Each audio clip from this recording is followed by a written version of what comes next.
que seria possível a gente mandar alguma missão para tentar interceptar um cometa? Eu acho que com essa velocidade que ele está é impossível, mas existe algum projeto de missão que você tenha conhecimento? Que eu saiba, não. Mas Eu sei que a sua tese, a tese dele é disso, tá, gente? Tá? Mas Não nem- para cometa, Mas tá? nem Mas colisão? Mas Quê? existe isso? Tipo, não tem como você mandar algum satélite para colidir? espera aí, você quer que ele jogue mais lixo pro espaço? Deixa ele Deixa seguir a jogar, trajetória. deixa- Não, vamos lá. Aí, cara. Rodolfo, me ajude nessa. Ele tá querendo destruir. Não, explodir o negócio, Não, vamos não explodir o pode. negócio, Rodolfo, é. vamos lá. A gente que cuida Ah. do espaço. Não, Explodir o não vamos lá. na verdade, colisão é até um negócio que já foi feito várias vezes. Né? Teve de- aquela última, a Dar. a DART. Teve uma, também chama, para fazer coro com filme, Deep Impact, do JPL. Teve alguma outra também que eu já não me lembro mais, que também eu não sou uma enciclopédia, né? Ainda bem. Mas o que a Cláudia está falando que é interessante o que você está falando mesmo? Sobre você mandar alguma coisa para colidir ou para pousar, para a gente poder fazer. A gente sabe que já teve, né? Que é o que você tem falando.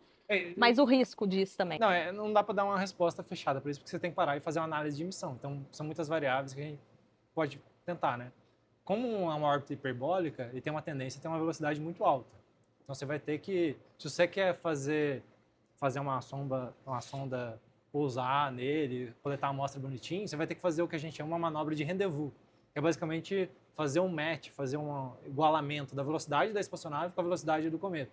Se ele está numa velocidade muito grande, você imagina... Para colidir é só passar na frente. Para colidir já é um pouquinho mais fácil. Se colidir ali, pô! Só que aí tem a energia lá, hein? Ó, lembra daquilo que você acabou de falar. A questão passa a ser, feita a colisão, a gente faz o quê? Como a gente coleta esse dado? Você vai precisar, talvez, de uma segunda espaçonave para fazer observação? Sim. Não, E não. a gente tem Não, um limite de tempo Mas sabe o que eu limitado. lembrei? Sabe o que eu lembrei? Sabe o que eu lembrei? Aconteceu um caso muito bom, cara. Foi muito bom. Eu não lembro que missão que foi, mas que de fato rolou uma colisão com um asteroide. Sim. E, obviamente, como qualquer colisão faria, vai mudar levemente ali a trajetória do asteroide. Que foi esse o objetivo, inclusive. E, cara, teve uma porrada de astrólogo processando as agências espaciais. Astrólogo? Astrólogo, cara. Porque mudou o mapa. Nossa, eu não sabia disso. Olha que bizarro, né, cara? Porque mudou o mapa ali, os caras processaram. Ei, povo. Essa questão da DART é muito interessante, porque ela é basicamente um experimento em escala real para averiguar a deflexão de asteroides, ou seja, desviar um asteroide possivelmente em rota de colisão com a Terra e ver como que comporta na vida real, né, em escala mesmo, com um asteroide de verdade, uma colisão de uma espaçonave para alterar a órbita de um asteroide. Né? No caso da DART, além de colidir, ele gerou outros resíduos e eles conseguiram mapear, né? Sim, Inclusive... tem uma série de espaçonaves. Tem acho que a Hera, uma segunda espaçonave que chegou, acho que ela já chegou lá, e ela tem uma nave-mãe, ela solta alguns CubeSats também para fazer análise, para analisar esse local do impacto. Falar em nave-mãe aí, o pessoal vai pensar. Pois é. Nave-mãe só Independência Day. Nave-mãe só quer dizer que é uma espaçonave grande com alguns CubeSats ali dentro. Mas deixa eu fazer uma outra pergunta aqui, uma outra coisa que polemizou. Antes disso, só um minuto. Guarda ela. Você já deu seu like? Você já está seguindo o canal? Já ativou o sininho? Se você não fez, você não merece estar seguindo aqui, não. Pode falar agora, mas eu sei que você vai dar o seu like. Porque a conversa está muito boa. Olha só, teve uma coisa que ficou muito polêmica, né? E que isso tem muito culpa, e é por isso que, na verdade, eu fiz aquela chamadinha daquele jeito, para aquele povo que ele lê o título da notícia, mas não vai ler a matéria depois. Então, isso polemizou total. NASA e outras agências espaciais ativam um sistema de segurança planetário. Explica esse diabo pro pessoal. O que é isso? A NASA ativou o sistema de segurança planetário por causa do 3 e Atlas? Não. Acho que nem tem isso, na verdade. Eu não desconheço, você sabe? Não, o que eu sei a respeito disso é que existe sim um sistema que regularmente eles fazem reuniões, eles sempre estão trocando essa informação. E que, por acaso, a reunião foi exatamente coincidente com o período que está passando 3 e Atlas, mas não necessariamente foi por causa do 3 e Atlas. Ela sempre acontece, que são essas reuniões onde eles sempre fazem testes, conversam. Como chama essa reunião? Puxa, agora você me deixou... Então, mas que eles fazem Pior que eu tenho todo esse material ali, mas a minha memória tá horrível. Mas eu deixo aqui para vocês, ó, vai deixar um card aqui explicando qual é o nome dessa missão, aonde eles conversam a respeito disso, conversam sobre esses objetos. Existe um diálogo entre os países, como que a gente trataria, ou como seriam tratados esses tipos de situação onde a gente tem risco iminente de colisão. E como é uma atividade que precisa ser mantida ao longo do tempo, existem reuniões que acontecem temporariamente, de vez em quando, e por acaso ela está acontecendo nesse momento, que é o 13 Atlas, ou aconteceu, né, no período. Então, não necessariamente ela foi feita por causa disso. Sim. Eu perguntei o nome da reunião porque isso, como eu já desenvolvi alguns trabalhos na área, né, tem algumas reuniões periódicas, mas não é nada, não é um sistema de defesa. Sim. É mais um negócio de estudo, de dialogar, de pensar em formas do que poderia fazer. Até porque não é uma ameaça premente, um asteroide em rota de colisão com a Terra. Tem uma outra coisa que eu li dizendo, também fazendo uma associação, que de fato existem vários telescópios, um conjunto de telescópios que estariam diretamente relacionados a essa questão de monitoramento de asteroides, que estariam apontados para o 13 Atlas, mas mais no sentido de calibrar, de treinar, calibrar, melhoramento de equipamentos mesmo, e isso iria acontecer dentro de um período de um ano, e começando do dia 25 de outubro. Vocês ouviram falar alguma coisa sobre isso ou não? Na verdade, eu li hoje isso na BBC.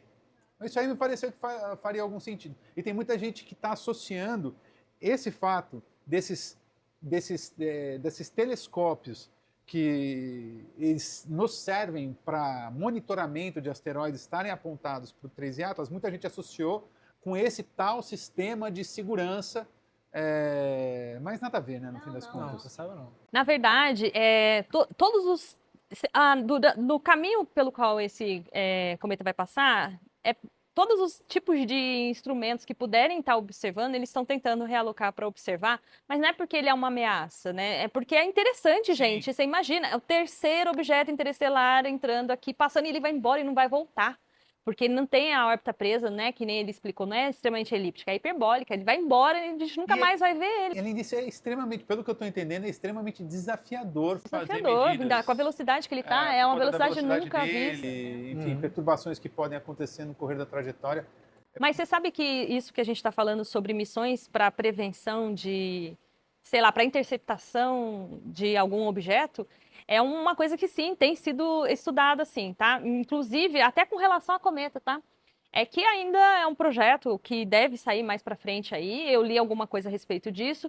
A ideia é mandar alguns tipos de missões ou sondas que fiquem em locais estratégicos, por exemplo, próximo ao cinturão de Oort, que já estão estrategicamente posicionadas para o caso de vir algum tipo de objeto realmente que seja de risco, aí essa missão já está no espaço e aí ela pode fazer a perseguição ou acompanhar esse objeto mais de perto e aí sim depois trabalhar essa estratégia de colisão. Mas ainda não existe nenhuma que faz necessariamente isso, mas é projeto sim, isso é uma tendência para o futuro, né? E aí entra, eu acho que, gente, produção, eu acho que a caneca dos meus amigos aqui tá vazia. Vocês não podem deixar eles assim. Então, vamos continuar aqui enquanto vai recarregando a canequinha dos meus colegas aqui. Muito interessante, eu estava dando uma olhada assim na sua tese, sabe? Do seu trabalho. Você pode contar pra gente um pouquinho do seu trabalho, da sua tese que você desenvolveu? A minha tese teve muito a ver com essa missão da arte que a gente falou há pouco, né? Ela foi a grande mote, a grande motivadora da minha tese, que foi pensar em defesa planetária, mas eu não foquei tanto assim especificamente em defesa planetária. Foi como um motivador mesmo. E eu tentei pensar em formas e estudos que pudessem ser relevantes para espaçonaves que têm esse objetivo, né, de defletir um asteroide em rota de colisão com a Terra. Mais voltado para a parte de engenharia. Então, Mas uma coisa boa de você explicar para o pessoal, que acho que esse é um termo mais técnico. Defletir. O que é o ato de defletir? é só uma palavra bonita para falar desviar. Desviar. E, no fim das contas é isso. Perfeito. Perfeito. Então a ideia é simplesmente essa. Então, um asteroide em rota de colisão com a Terra, você desvia ele. E daí tem diversas formas que você pode fazer isso.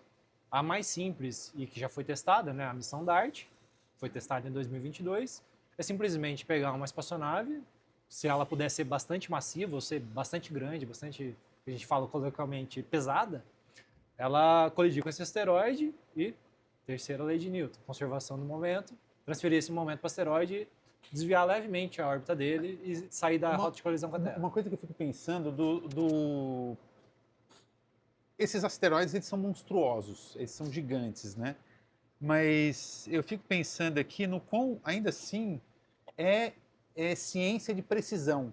Sim. Porque para você ter o controle desse desvio, não basta você acertar o asteroide. Para você ter total controle, a gente está falando de um corpo massivo e extenso. Então você tem que saber aonde você vai acertar o asteroide. Sim. O quão distante do centro de massa você vai acertar o asteroide. Então é uma matéria extremamente interessante e complexa. Não, né? Tem vários complicantes. Por exemplo, a missão DART, o objetivo dela é justamente esse: averiguar em escala real o que aconteceria se eu colidisse com o asteroide.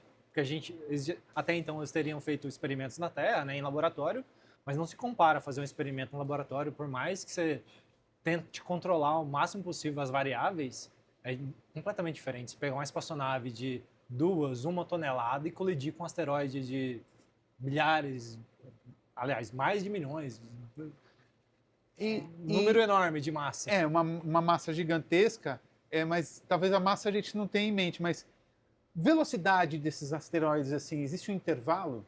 Não, varia muito. Varia muito. Você pode ter um asteroide que a gente chama de NEA, né? NEA, que é acrônimo para Near Earth Asteroids, ou asteroides próximos da Terra, que são asteroides que têm um tamanho de órbita muito próximo da Terra. Então, esses são os mais preocupantes de um ponto de vista de defesa planetária, e eles têm um privilégio em ser detectados, tentar ser detectados primeiros, né, para a gente catalogar todos e assegurar que não tem nenhum risco de colisão com a Terra. Até agora, nenhum, como eu já falei.